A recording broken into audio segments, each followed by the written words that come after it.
5장 17절에서 20절 가지고 계신 성경책과 전화기를 통해서 말씀을 다 찾아주시면 감사하겠습니다.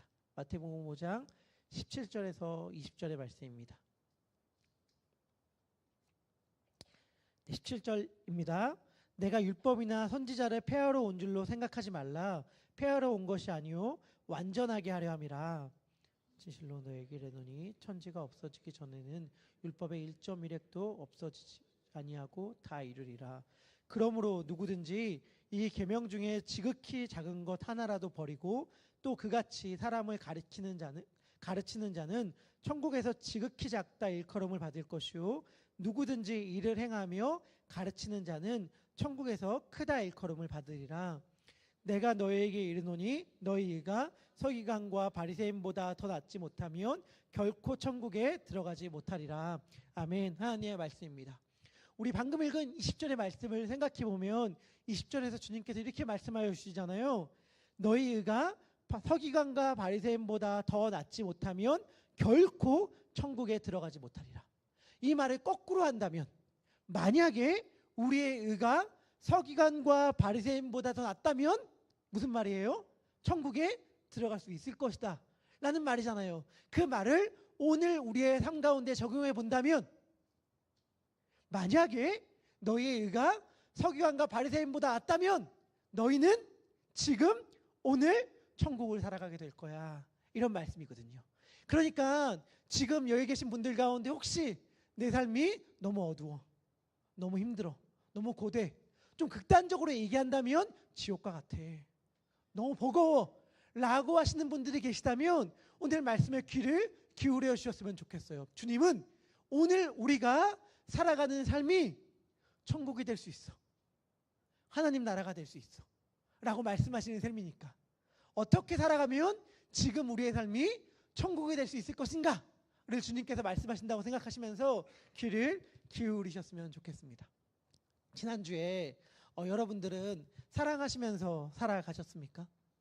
예수님의 사랑을 받은 자라면, 예수님의 용서를 입은 자라면 사랑할 수 있다라는 말씀을 제가 전해드렸어요. 왜냐하면 우리가 사랑해야 할 그 대상이 사랑받을 만해서도 아니고 내가 그 사람을 사랑할 만큼 성숙해서도 아니고 우리가 만약 사랑할 수 있다면 그 근거는 우리가 예수님의 사랑을 받았다는 것이기 때문에 예수님의 사랑을 받은 자라면 사랑할 수 있고 사랑해야 한다라는 말씀을 드렸습니다. 만약 지난 한 주 사랑하지 못한 삶을 살았다고 생각되신다면 이번 한 주는 사랑한다고 사랑하는 삶을 살아야겠다라고 생각하시면 좋을 것 같아요. 저는 어땠을까? 저도 열심히 노력했지만 잘 살았는가? 라고 물어본다면 그렇게 답하기는 어려울 것 같습니다. 특별히 지난 화요일 아침이었습니다. 지난 화요일 아침에 제가 굉장히 불쾌하고 속상했습니다. 제가 굉장히 불쾌하고 속상한 이유는 단순하고 명료했는데 그게 무엇이었냐면 그가 나에게 무례했다는 거예요. 화요일 아침에 누군가가 저에게 굉장히 무례하게 굴었다는 생각을 했고 그로 인해서 저의 기분이 몹시 상했습니다. 몹시 상하고 불편한 제 감정을 저희 아내에게 이야기했죠. 여보 나 지금 너무 속상하고 너무 불쾌하다. 이거는 그 사람이 나에게 무례한 게 맞지? 라고 이야기하면서 아내의 동의를 구했고 제가 너무 사랑하는 좋아하는 제 아내가 없으니까 지금 식당 봉사 갔거든요. 없으니까 제가 더 편하게 말할 수 있는 것 같아요. 너무 제가 결혼을 잘한 것 같은 게 저에게 너무 공감을 해주면서 위로를 해줬어요. 그래서 맞아, 그 사람이 잘못한 거야. 위로를 해줬어요. 그런데 제가 못 돼가지고 위로를 해준 아내에겐 너무 미안하지만 곧바로 제가 이런 생각이 들었어요. 어떤 생각이 들었냐면 와, 나 진짜 못됐다. 진짜 못됐다. 누군가가 나에게 조금 무례하게 굴고 기분 나쁘게 했다고 생각해서 바로 아내에게 쪼르르 가서 이 사람 같이 욕해줘 라고 말하는 나의 속좁음, 나의 이 쪼잔함은 어떻게 하면 좋을 것인가 라는 생각이 들었어요. 그래서 평소에는 이 정도의 일 죄송하지만 갖고는 그러지 않았지만 지난주일에 설교했던 것이 기억나서 노트를 펼쳐서 시편 51편을 필사하기 시작했습니다. 필사하면서 제가 이런 생각을 했어요. 어떤 생각을 했냐면 진짜 착한 사람이 되고 싶다. 진짜 좋은 사람이 되고 싶다. 진짜 마음이 넓은 사람, 품이 넓은 사람이 되고 싶다라는 생각을 하게 되었어요. 그런데 질문해 볼게요. 도배대리 성도님들, 착한 사람이 누구예요? 좋은 사람이 누굽니까? 무조건 봐주는 사람, 화 안 내는 사람, 다 용납하는 사람이 좋은 사람이에요? 여러분들이 생각하는 착한 사람은 누구예요? 남을 잘 도와주는 사람, 배려를 많이 해주는 사람, 양보를 많이 해주는 사람, 화가 날 일에도 꼭 참는 사람이 여러분들이 생각하는 착하고 좋은 사람입니까? 사실은 배려가 많은 사람이 좋은 사람이야 라고 우리가 말한다 하더라도 배려라고 말하는 개념도 사람마다 다 생각하는 게 다르잖아요. 제가 실실만해서 그럴 때가 많은데 막 제가 크림빵을 먹다가 여기 입에 크림이 묻었다고 해봐요. 그러면 목사님 입에 여기 지금 뭐 묻었습니다 라고 지적해 주는 사람이 배려심이 많은 사람입니까? 아니면 제가 민망할 수 있으니까 굳이 못 본 척하고 제가 스스로 깨달을 때까지 방치하는 사람이 착하고 좋은 사람입니까? 사람마다 다 다를걸요? 어떤 게 좋고 어떤 게 배려심이 많고 어떤 게 착한 행동이라고 말하는 것이 사람마다 다 달라요. 기준이 다 다르단 말이죠. 그래서 제가 참 좋아하는 말인데 정말 이 말이 맞는 것 같아요. 제가 좋아하는 말인데 어떤 말이냐면 착한 사람은 천국에 간다. 이 말은 사실이다. 그런데 문제는 착한 사람이 없다는 것이다. 자, 이 말을 참 좋아하는데 정말 이 말이 맞는 것 같아요. 왜냐하면 사람마다 착함의 기준이 다 다르기 때문에 누가 착한 사람이다 라고 모든 사람이 인정할 만한 기준을 들이밀 때에는 우리들의 완전한 선함과 착함의 기준 대신은 하나님의 기준을 들이밀 수밖에 없는데 하나님의 기준을 들이미는 순간 그 누구도 착하고 좋다고 말할 수가 없게 돼버리거든요.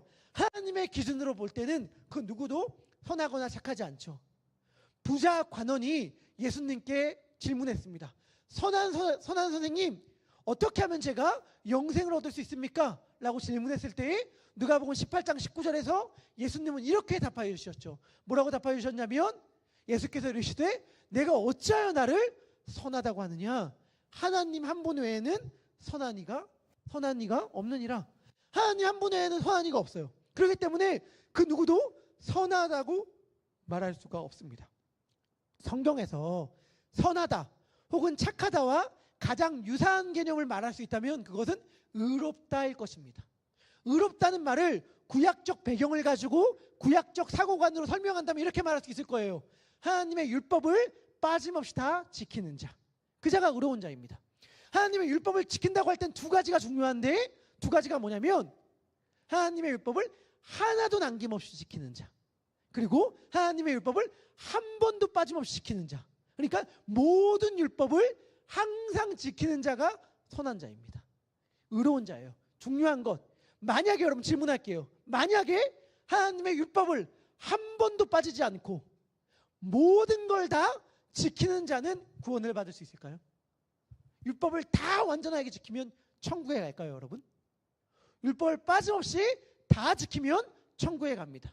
하나님의 약속이에요. 레위기 18장 5절의 말씀인데요. 우리 함께 레위기 18장 5절의 말씀 읽도록 하겠습니다. 시작.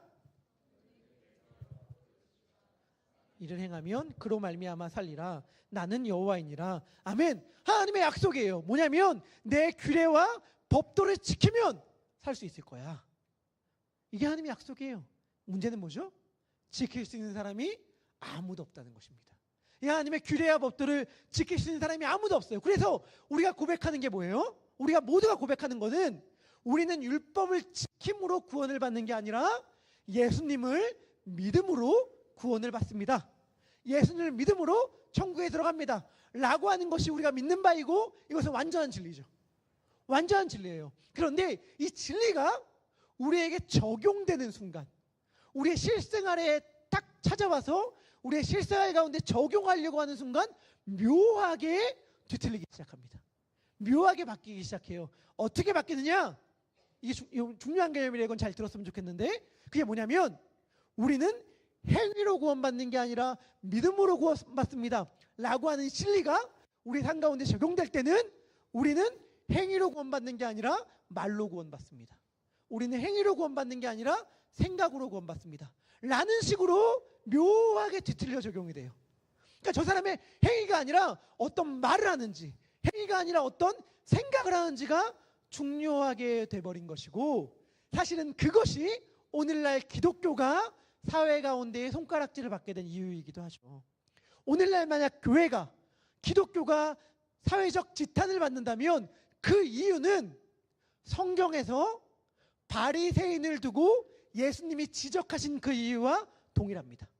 예수님이 바리새인들을 두고 뭐라고 지적하는데요? 뭐라고 혼내는데요? 이렇게 말씀하십니다. 너희는 그들이 말하는 것은 지키되 그들의 행위는 본받지 말라. 바리새인들, 너희들 말만 살았잖아. 너희들 말만 하잖아. 행위는 조금 더 하지 않잖아. 라고 이야기하면서 예수님이 바리새인들을 지적하시는데, 정확히 그것이 오늘날 기독교인의 모습이 되어버렸죠. 행위가 아니고 말로 구원을 받는 자처럼 되어버린 거예요. 그렇지만 우리도 할 말은 있죠. 그게 뭐냐? 하나님은 행위와 말이 붙어 계신 분이죠. 말과 행동 사이에 거리가 없으신 분이 하나님이세요. 하나님 말씀하시면 다 지키십니다.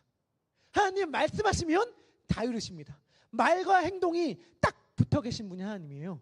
우리는 어떻죠? 말과 행동이 거리가 있죠.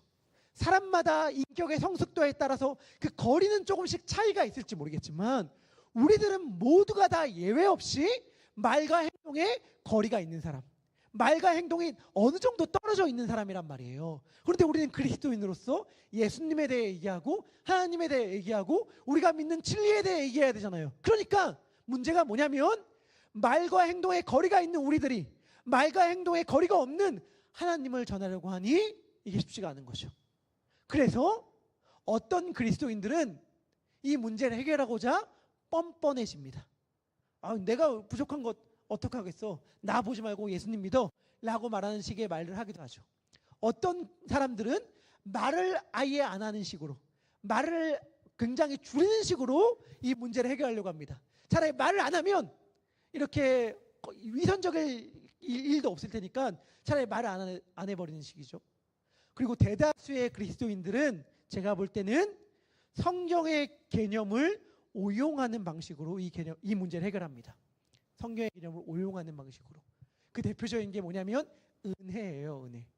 여러분, 우리는 정말 많은 경우에 은혜를 우리의 죄를 수습하는 용도로 사용합니다. 우리의 죄를 가리는 용도로 사용해요. 제가 생각을 해봤어요. 마치 이런 것 같아요. 집에 손님이 와요. 근데 집에 정리를 하나도 안 해놨어. 손님이 온다고 하니까 어떻게 하냐면 우리 집에 어지러진 물건들을 그냥 내 방 안에 다 몰아넣어요. 정리 안 하고 내 방 안에 다 집어넣고 방문을 쾅 닫아요. 그러면 집에 놀러 온 사람들은 집에 놀러 오면서 집 깨끗하네 라고 할 때 저 문 열어봐도 돼? 라고 말하면 저거 열면 안 돼. 저 문 열지 마. 라고 말하는데 그 문이 뭐냐면 은혜예요. 은혜. 다시 말하면 내 방을 청소하고 정리할 생각은 조금도 하지 않고, 내 삶을 정도할 생각은 조금도 하지 않은 채 그냥 방문만 닫아놓는 행위. 그러면서 뭐라고 얘기하냐면 은혜야. 내 삶의 모습을 조금 더 정돈하지 않고 내 삶의 모습을 조금 더 그리스도인답게 행동하려고 하지 않은 채 그냥 나의 허물과 부족한 점을 덮는 용도로, 가림막 용도로 은혜라는 말을 사용하는 게 우리들이다라는 생각을 하게 되는 거죠. 그런데 은혜가 그런 건가요? 그럼 은혜가 뭐죠? 은혜가 뭐냐면, 은혜는 하나님께서 자신의 하나밖에 없는 아들을 죽이신 사건이 은혜예요. 하나님께서 자신의 하나밖에 없는 아들을 죽이셨어요. 왜? 그 기준이 너무 높기 때문에. 하나님의 기준이 너무 높기 때문에 자신의 아들을 죽이지 않고는 이 기준을 감당할 수가 없어. 그래서 자신의 아들을 죽인 사건이 은혜예요. 은혜는 기준을 없애는 게 아니라 기준이 그만큼 높은 거예요. 이제 예수님께서 오늘의 말씀을 하신 다음에 모세가 전한 것과 내가 전한 것을 6개를 비교해서 말씀을 전하는데, 모세가 전한 것보다 예수님의 기준이 훨씬 더 높습니다. 예수님의 기준이 훨씬 더 높은데 그 기준이 뭐냐면 은혜입니다. 요한복음 1장 17절의 말씀인데요. 우리 같이 1장 17절의 말씀 읽도록 하겠습니다. 읽겠습니다. 시작. 주어진 것이요 은혜와 진리는 예수님으로부터 온 것이라. 보세요. 은혜와 진리는 누구로부터 왔어요? 예수님으로부터 온 것이 당연히 모세가 준 것보다 더 기준이 높지 않겠습니까? 더 기준이 높기 때문에 하나님께서 자신의 전부였던, 자신의 전 존재였던 자신의 아들을 십자가에 내건 것입니다. 그것이 은혜예요. 우리는 어쩔 수 없지 뭐. 율법을 다 지킬 수 있는 사람이 어디 있어? 나는 이렇게 연약한 자야, 나 이렇게 부족한 자야, 나는 믿음이 별로 없어 라고 말하면서 율법 지키면서 구원받는 게 아니야, 은혜로 구원받는 거야 라고 이야기하곤 합니다. 하지만 분명한 게 있어요. 은혜는 율법을 지킬 필요가 없다 라고 말하는 게 은혜가 아니에요. 다시요, 은혜는 율법을 지킬 필요가 없어 라고 말하는 게 은혜가 아니라, 은혜는 너희들에게 율법을 지킬 힘을 줄 거야 라고 말하는 게 은혜예요. 너희들이 율법을 지킬 수 있게 할 거야 라고 하는 것이 은혜란 말이에요. 예수님께서 오늘 본문 20절에 이렇게 말씀하셨잖아요. 내가 너희에게 이르노니 너희가 서기관과 바리새인보다 더 낫지 못하면 결코 천국에 들어가지 못하리라. 우리의 의가 서기관과 바리새인보다 더 낫지 못하면 천국에 들어갈 수 없다고 말씀하신 분이 예수님이에요. 그리고 그분은 우리들의 율법에 대한 오해도 거두십니다. 마태복음 5장 17절 18절인데요. 이 말씀은 같이 읽도록 하겠습니다. 읽겠습니다. 시작.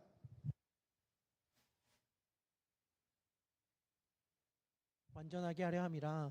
진실로 너에게 이르노니 천지가 없어지기 전에 율법의 1.1획도 결코 없어지지 아니하고 다 이루리라. 아멘. 예수님이 하신 말씀을 쉽게 표현하면 이겁니다. 예수님 믿으면 율법 필요 없어, 이거 아니라는 거예요. 예수님 믿으면 율법 필요 없어, 이거 틀린 말이다. 예수님은 이렇게 우리들에게 말씀하여 주십니다. 17절에서 예수님이 말씀하시는 율법이나 선지자라는 말은 구약 성경 전체를 가리키는 별명입니다. 구약 성경 전체를 가리켜서 율법과 선지자 이렇게 말하곤 했거든요. 그러니까 예수님이 뭐라고 말씀하시냐면, 나는 구약을 폐지시키러 온 이가 아니야. 나는 구약을 대체하러 온 이가 아니야. 나는 구약을 완성시키러 왔어 라고 말씀하신다는 말이에요. 이 말의 뜻을 제가 설명해 드리도록 하겠습니다. 여러분, 성경을 보면 신약과 구약이 있잖아요. 신구약 66권. 그렇죠? 신약이 먼저 있었습니까? 구약이 먼저 있었습니까? 여러분, 신약이 먼저예요? 구약이 먼저예요? 구약이 먼저. 근데 왜 신구약이라고 할까요?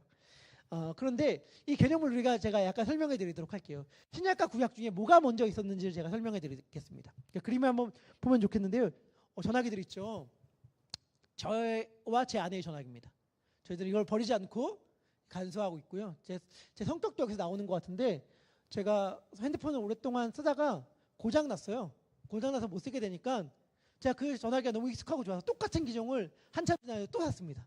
보통 다른 걸 좋아하시는 분들 있잖아요. 전화기 바꿀 때 새 것으로 바꾸잖아요. 저는 옛 것이 좋다, 우리 것이 좋다, 오래된 것이 좋다, 약간 이런 성격의 사람. 어떻게 하나님께서 저를 개척을 시키셨는지 신기한데, 여하튼간 이 전화기들 있잖아요. 전화기들. 이 전화기들을 뭐라고 부르냐면, 여러분들 거의 못 들어봤을 용어인데 아시는 분들이 있을 거예요. 뭐라고 부르냐면 피처폰이라고 불러요. 피처폰. 피처폰이 뭐냐면, 성규쌤 아시죠? 뭐냐면 스마트폰 전에 셀폰을 피처폰이라고 불러요. 스마트폰 전에 전화기들을 피처폰이라고 일반적으로 부르거든요. 다기능 전화기라고 해서. 그런데 중요한 것은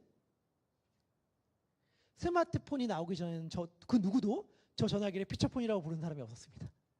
근데 스마트폰이 나오니까 스마트폰과 구분하기 위하여 피처폰이라고 부르기 시작한 거예요. 저는 아들이 2명 있습니다. 2명 아들이 있는데 당연히 첫째 아들이 둘째 아들이 있는데 누가 먼저였을까? 라고 생각하면 당연히 첫째 아들이 먼저죠. 그런데 둘째 아들이 태어나기 전에는 첫째 아들은 그냥 아들이었어요. 둘째 아들이 태어난 뒤에 둘째 아들과 구분하기 위하여 첫째라고 이름을 붙이는 거예요.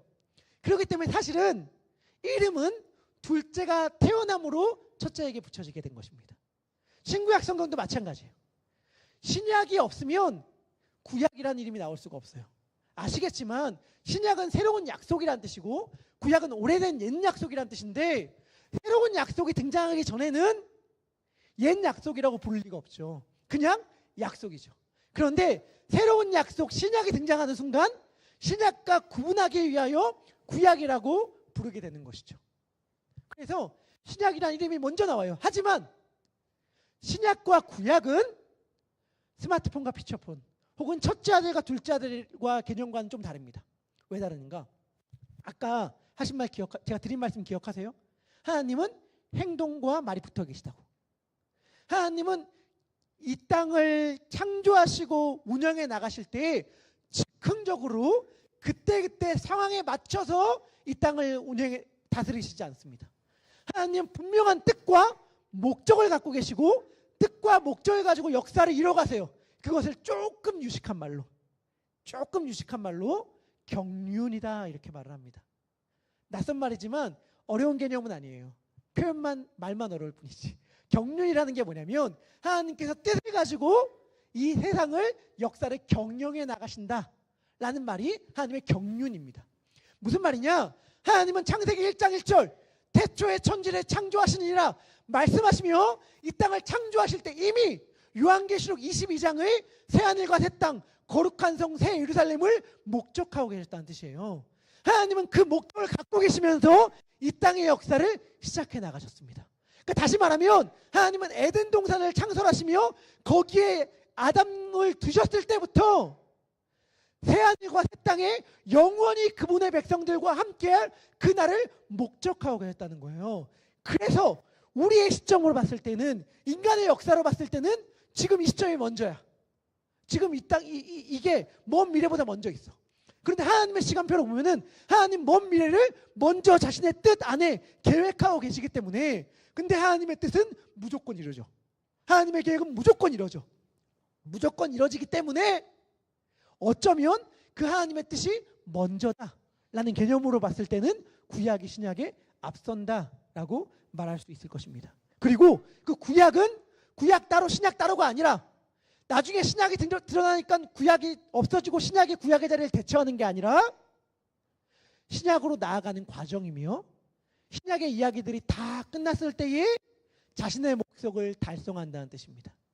그래서 예수님은 구약을 완성시킨다는 말이 그러한 의미예요.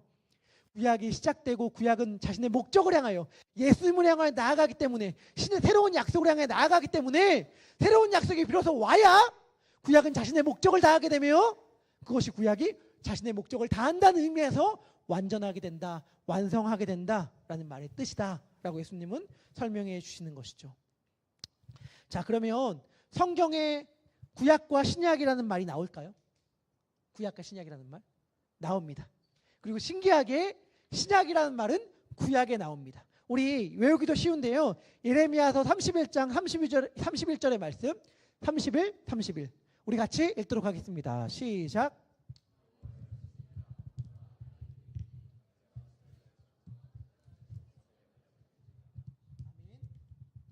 새 언약, 이게 신약이죠. 하나님께서 말씀하셨습니다. 내가 이스라엘 집과 유다의 새 언약을 맺을 것이다. 그리고 이 새 언약에 대해 설명해 주세요. 새 언약이 뭔데요? 옛 언약은 뭔데요? 이거에 대해 설명해 줍니다. 32절부터 33절까지인데 제가 읽어보도록 할게요. 이 언약, 새로 맺은 새 언약은 내가 그들의 조상들의 손을 잡고 애굽 땅에서 인도하여 내던 날에 맺은 것과 같지 아니할 것은 같지 않대요. 그러면 다시 정리요.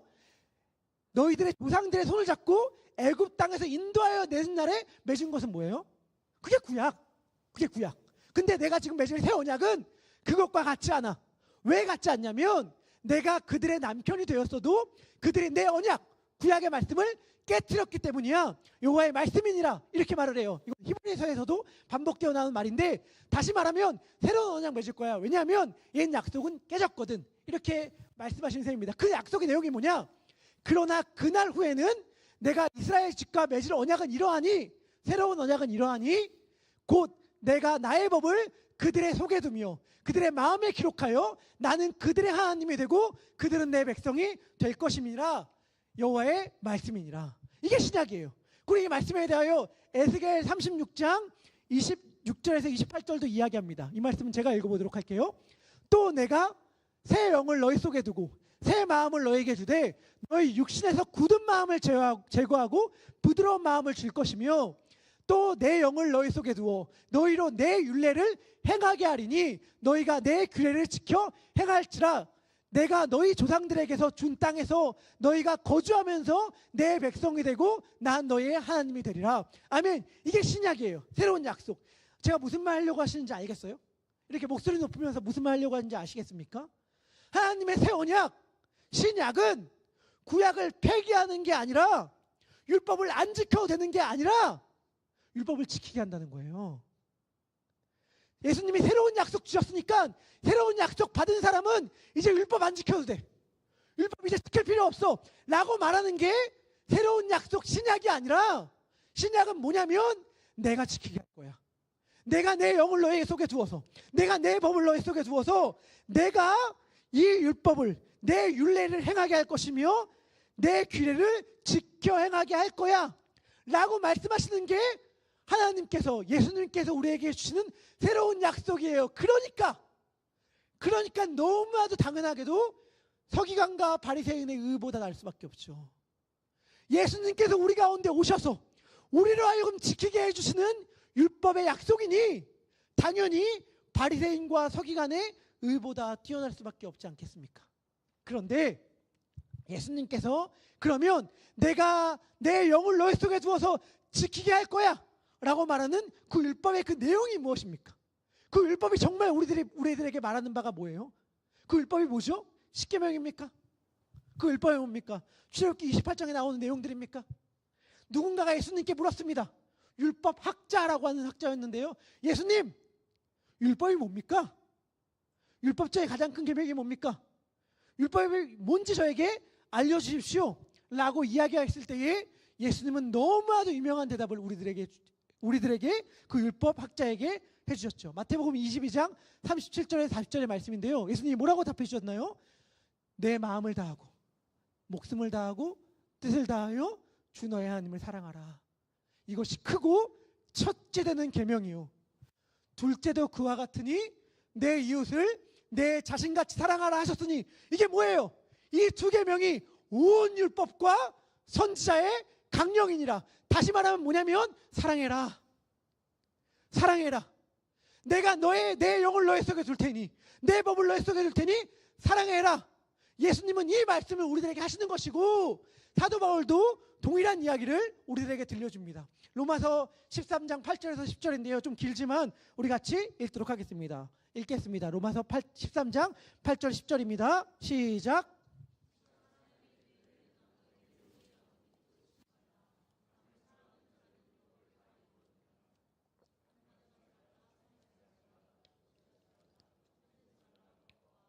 그 외 다른 계명이 있을지라도 내 이웃을 내 자신과 같이 사랑하라 하신 그 말씀 가운데에 다 들었느니라.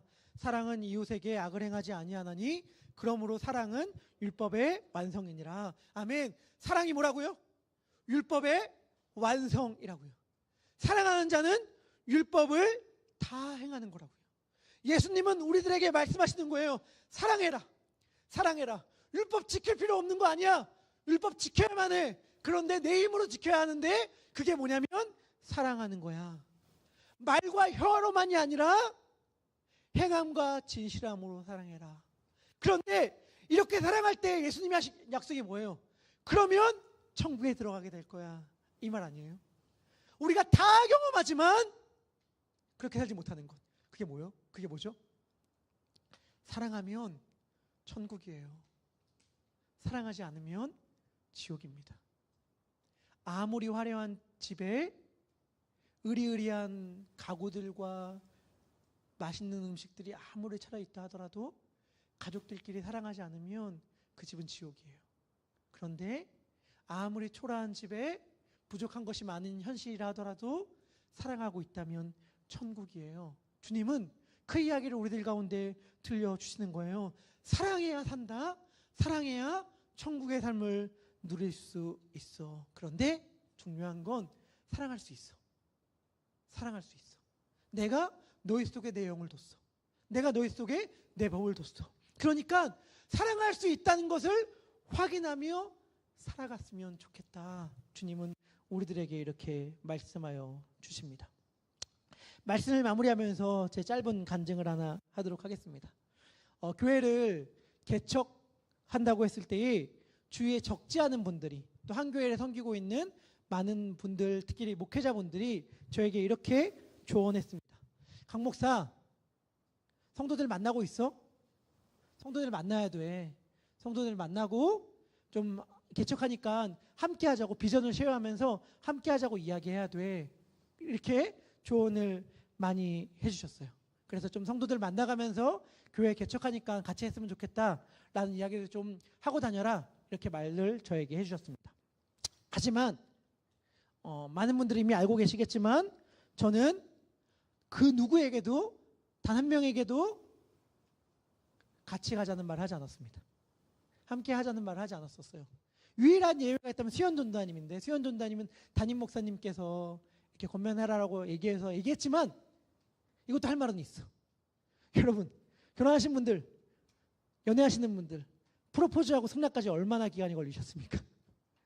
제가 수현전도사님한테 같이 하자고 얘기한 다음에 수현전도사님 응답이 올 때까지 사실은 물어보세요. 얼마나 마음을 졸이겠는지. 진짜 오래 걸렸거든요. 중요한 거, 근데 그때도 핵심은 있어. 그때도 핵심이 뭐냐면 중간에 한 번도 얘기한 적 없어요. 같이 갔으면 좋겠습니다라는 말을 한 번도 한 적이 없어요. 왜 그랬을까? 제가 이런 고백을 스스로 계속했거든요. 개척을 결심하면서 가진 마음이었는데 그게 뭐였냐면 하나님을 신뢰하자. 하나님을 신뢰한다는 걸 그럼 어떻게 나타낼 거고 고백할 것인가? 라고 말할 때, 개척했는데 내가 뭐 인간적인 어차피 호감도 없고 노력도 부족한데 내 인간적인 호감이나 노력으로 사람들을 끌어모으려고 하지 말고 하나님이 보내주신 사람과 함께 하자. 하나님이 만약 한 명을 보내주신다면 그 한 명이면 충분하기 때문에 한 명만 보내주실 거라고 믿자. 만약에 한 명만 보내주셨다면 그 한 명이면 한 명과 함께하는 시간이 나에게 너무나도 필요하고 나에게 절대적으로 중요하기 때문에 한 명만 보내주실 거라고 믿고 그 하나님을 신뢰하자. 하나님이 보내주신 자들과 함께하자는 믿음을 가지고 여기까지 왔습니다. 그리고 저는 그래서 너무 감사해요. 그 믿음으로 왔는데 하나님께서 이렇게 수많은 사람들을 보내주신 것도 감사하지만 뭐가 진짜 감사하냐면 함께하신 분들이 각자가 자신의 삶 가운데에 하나님께 결단하고 그 결단의 고백으로 이 자리에 있다는 사실이 너무 감사해요. 저의 권면이 아니라 하나님 앞에 믿음에 순종하라고 믿음의 결단을 하여 이것 가운데 나온 자들을 보는 기쁨이 제 안에 충만합니다. 그런데 제가 왜 안 떨렸겠어요? 왜 안 무서웠겠어요? 진짜 한 명만 오면 어떡하지? 아니, 한 명도 안 오면 어떡하지? 주님, 어떡합니까? 라고 말하는 불안감이 우리들 가운데 있거든요. 그래서 거기서 하나님을 신뢰하기보다는 그 불안의 목소리에 우리 너무 쉽게 순종하잖아요. 마찬가지예요. 사랑하라. 사랑해도 괜찮아. 사랑해도 돼. 라고 하나님은 우리들에게 말씀해 주시는데 우리는 불안해. 두려워. 사랑했다가 실패하면 어떡하죠? 사랑했다가 상처받으면 어떡하죠? 사랑했다가 남은 바보가 되면 어떡하죠? 이 두려움 때문에 사랑하지를 못해. 하나님은 율법을 지키라고 말씀하시고 율법은 공의와 정직을 이야기하는데 우리는 정직하게 살고 다른 사람들은 다 요령 피는데 그러면 나만 뒤처지면 어떡하죠? 나만 손해보면 어떡하죠? 나만 실패하면 어떡하죠? 나만 바보같이 못난다면 어떡하죠? 라는 생각 때문에 이 율법을 지키지가 않아요. 그런데 하나님은 우리들에게 말씀하시는 거예요. 내가 볼 땐 뒤처지는 것이 아니야. 내 말대로 순종한다면 경험하게 될 거야. 아, 이게 하나님의 나라구나. 이게 하나님의 나라를 살아가는 기쁨이구나 라고 하나님은 우리들에게 알게 해주실 거예요. 하나님은 지금도 우리들에게 이 말을 들려주기 위해서 기다리고 계십니다. 거봐, 되잖아. 거봐, 괜찮잖아. 거봐, 할 수 있다고 했잖아. 잘했어. 그리고 이 말을 듣는 것이 천국의 삶이죠. 내가 남들보다 더 많은 것들을 누리고 그 더 많은 것들을 누리기 위해 불안하고 초조한 삶을 살아가는 것이 천국의 삶이 아니라 하나님이 주시는 그 음성을 듣는 삶이 천국의 삶 아닙니까? 하나님이 주시는 그 칭찬을 받는 삶이 천국의 삶 아닙니까? 주님은 그 삶으로 우리를 초대합니다. 그러니 우리 하나님께 몸으로, 삶으로, 우리의 행동으로 순종합시다. 우리의 믿음을 하나님 앞에 꺼내며 살아갑시다. 그럴 때 주님께서 우리의 삶을, 우리의 가정을 천국으로, 하나님의 나라로 만들어 주실 것입니다. 우리 그러한 믿음을 가지고 함께 찬양했으면 좋겠습니다. 우리 예수로 나의 구주 삼고 찬양하겠습니다.